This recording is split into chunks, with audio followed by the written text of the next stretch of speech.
Salve amigos da nação! Hoje vamos mostrar as piores contratações da história do Flamengo. Vampeta. Vampeta chegou ao Flamengo no segundo semestre de 2001 com o status de quem podia levar o patamar do meio-campo rubro-negro. Entretanto, o volante não conseguiu corresponder às expectativas e deixou o Flamengo após módicos 16 jogos. Fernando. Embora tenha tido um bom começo, o volante Fernando, que é irmão do ex-meio-campista Carlos Alberto, foi outra decepção do Flamengo. Ele chegou ao Rio de Janeiro em 2010, após deixar o Goiás, e não demorou a mostrar que não daria certo, tendo deixado o clube no final do ano seguinte, com apenas 35 partidas. Negreiros. Negreiros talvez esteja no top 5 desta lista de piores contratações. Ele chegou em 2004 para reforçar a artilharia do Fla após conquistar a artilharia do Brasileirão da Série C pelo Rio Branco.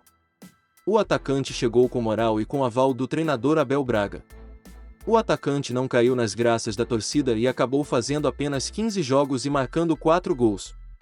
Deixou a equipe ao fim da temporada e não deixou saudades. Dimba. Em 2004, a contratação de Dimba talvez tenha sido a que mais levantou expectativas na torcida do Flamengo. O jogador chegava após ter sido artilheiro do Campeonato Brasileiro de 2003 com impressionantes 31 gols. Não demorou muito tempo para a torcida perceber que o esforço feito para contratar Dimba não havia valido a pena. O centroavante não correspondeu às expectativas e marcou apenas 14 gols em 37 partidas. Pressionado pela diretoria e pela torcida, o jogador deixou o Flamengo ao fim de 2004.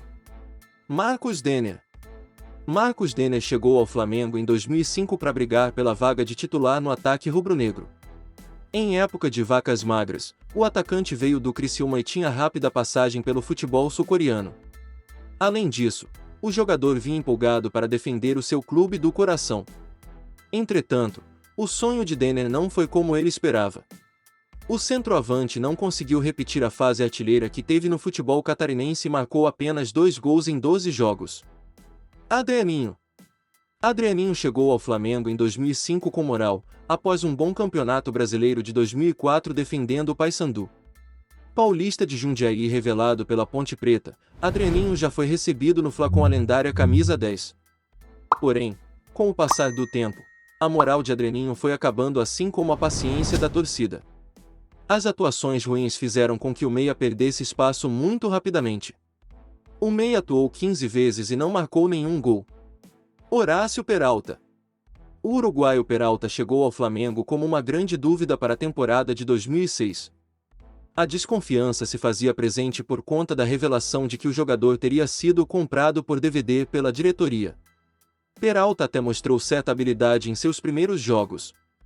Pouco tempo depois a expectativa tornou-se pressão para cima do jogador. Seu condicionamento físico e sua irregularidade em campo faziam com que a torcida pedisse sua saída. Saiu após jogar apenas 12 partidas e marcar 3 gols.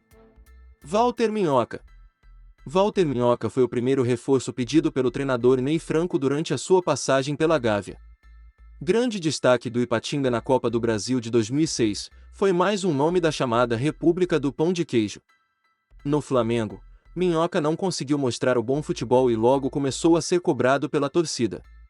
O meia atuou 18 vezes com a camisa do Flamengo e não marcou nenhum gol. Léo Medeiros. Léo Medeiros foi mais um membro da República do Pão de Queijo. O volante, que também atuava na lateral, chegou para reforçar o Flamengo na temporada de 2006. Pelo Flamengo foram 60 jogos e apenas 6 gols. Hugo Colassi. O argentino Hugo Colassi chegou ao Flamengo em 2007 com a recomendação de Mancuso, jogador que marcou época na Gávea. Sendo assim, o jogador chegou com o status de quem podia ajudar o rubro-negro. Hugo estreou contra o Vasco e não demorou muito para dar seu cartão de visitas. O argentino entrou no segundo tempo e com apenas 9 minutos em campo, foi expulso após uma entrada forte em Marcelinho. Hugo Colassi não recebeu muitas chances e saiu do clube de forma decepcionante, tendo atuado apenas 5 vezes. Cleiton. O volante Cleiton chegou ao Flamengo cercado de expectativas após boa passagem pelo Botafogo. 6 meses após sua chegada, Foi envolvido em uma troca com Christian e acabou parando no Atlético Paranaense. Defendeu o manto sagrado por apenas 21 jogos e marcou um gol. Sambueza. Rubens Sambueza chegou ao Flamengo em 2008, sendo considerado uma grande promessa do futebol argentino. O jogador caiu nas graças da torcida antes mesmo de entrar em campo. Porém, a fase de xodó de Sambueza não durou muito tempo. De agosto de 2008 até janeiro de 2009, o argentino disputou apenas 7 partidas e não marcou gols. Denis Marques. Denis Marques retornou ao Brasil em 2009 e escolheu defender as cores do Flamengo. Na memória do torcedor estava a boa passagem que o jogador teve pelo Atlético Paranaense. O centroavante defendeu o manto sagrado em 18 oportunidades e marcou 5 gols. Val Baiano. Val Baiano chegou ao Flamengo no segundo semestre de 2010 para ocupar a vaga no ataque deixada por Adriano e Wagner Love. O jogador, que chegou para ser artilheiro, demorou cerca de 4 meses para marcar o seu primeiro gol pelo mais querido. Ao decorrer do tempo, colecionou lances bizonhos e gols perdidos. Val Baiano fez 18 jogos pelo Flamengo e marcou apenas 3 gols. Rodrigo Alvim. O lateral esquerdo Rodrigo Alvim chegou ao Flamengo após passar 4 temporadas na Europa e seu desempenho o coloca como uma das piores contratações do Flamengo no século, com certeza. Esperava-se que o jogador indicado por Moser pudesse ser um reserva imediato para Juan. Alvim rescindiu seu contrato com o Flamengo em julho de 2012, tendo disputado 27 jogos e marcado 2 gols. Alex Silva. Alex Silva chegou ao Flamengo em 2011 após 3 temporadas no Hamburgo, da Alemanha.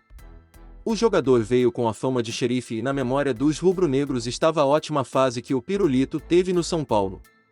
Alex não conseguiu nem de longe repetir o bom futebol mostrado em temporadas anteriores. O zagueiro fez um Brasileirão muito irregular em 2012. Carlos Eduardo. Carlos Eduardo chegou ao Flamengo para ser o grande craque do time em 2013, que carecia de jogadores com característica de criação. No dia 14 de maio de 2014, Carlos Eduardo rescindiu o contrato com o Flamengo e não deixou saudades. O meia fez 41 partidas e marcou apenas um gol. Lucas Mugni. Mugni chegou ao Flamengo como grande promessa do futebol argentino e com status de quem podia elevar o nível da equipe. Tudo não passou de ilusão. Fora alguns lampejos, Lucas não conseguiu render o esperado e logo ganhou a fama de sem raça. O argentino deixou o Flamengo ao fim de 2017. Lucas Mugni defendeu o Flamengo em 46 oportunidades e marcou apenas 5 gols. Alex Muralha. Alex Muralha foi do céu ao inferno no Flamengo, que o tirou do Figueirense em 2016. Bem avaliado, o goleiro teve um começo espetacular, sendo chamado até para a seleção brasileira, mas caiu assustadoramente de produção e aí foi uma falha atrás da outra. Uma decepção das grandes, sobretudo para um clube que buscava um dono para sua meta. Muito obrigado por assistir e se inscreva no canal Fla Década Notícias. Saudações rubro-negras.